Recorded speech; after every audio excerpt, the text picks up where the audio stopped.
So I've always wanted to have a go making gingerbread properly. However, the issue is I'm not very good at cake decorating. So I brought in an expert friend of mine, Georgia, professional artist. Here's her stuff, beep, beep, beep, link in bio, to help me make it look pretty and nice. Watch along, see you at the taste test.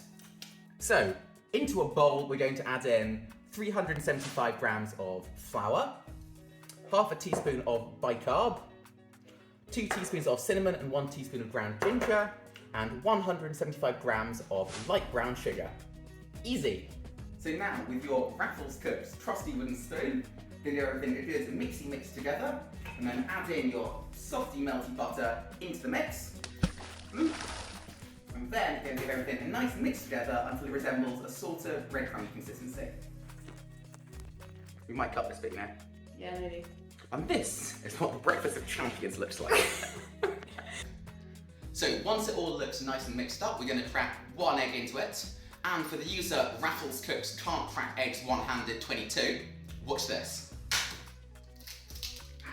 First time, every time. Wow. Oh no, Chris. If I wasn't holding the camera, I'd be applauding right now. No. Okay, so now the egg's in, then getting everything a good mixy mix together.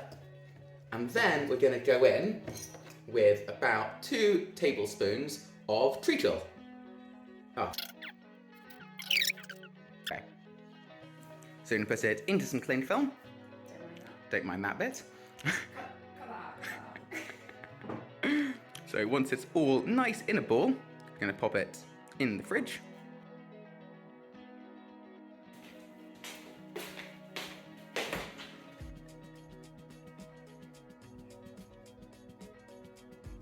So while the dough rests in the fridge for about an hour or so, we now look at George's website and buy some lovely art. Where we can't see it, it's all glary.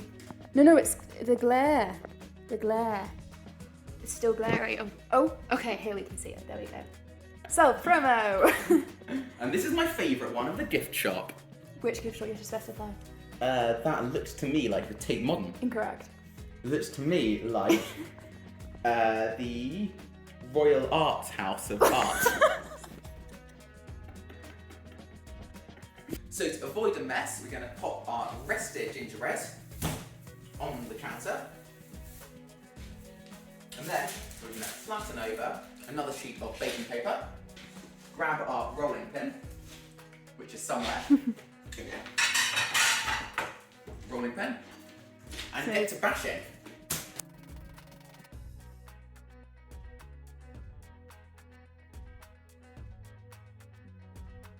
Okay, so I forgot to film them. Okay, so I forgot. Okay, so I forgot to. You're not helping. Right. Okay, so I forgot to film them going in or out of the oven, but rest assured, they did. They were in the oven at 180 degrees Celsius for about 12 to 15 minutes, depending on how thick they were. And now, on to decorating. Okay, so as it turns out, I ran out of ice and sugar, but it's fine. We're in co-op now, and let's roll. So, big ice and sugar actually has you in a brain hold. Turns out all ice and sugar is simply blended caster sugar.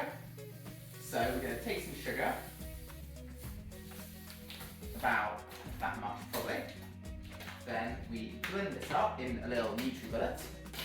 Watch this. And we have ice and sugar. It's really that easy. Into several different bowls, we're going to put in 1 cup of our homemade icing sugar, followed by water 1 tablespoon at a time till you get the perfect consistency. Then separate it into colours, add a few drops of your favourite food colouring, and then it's off to the races. Time to start decorating. Or getting your talented friend to help you decorate instead. Okay, but most importantly, how does it taste? Pretty damn good. Okay, it's a pea, but pretty damn good.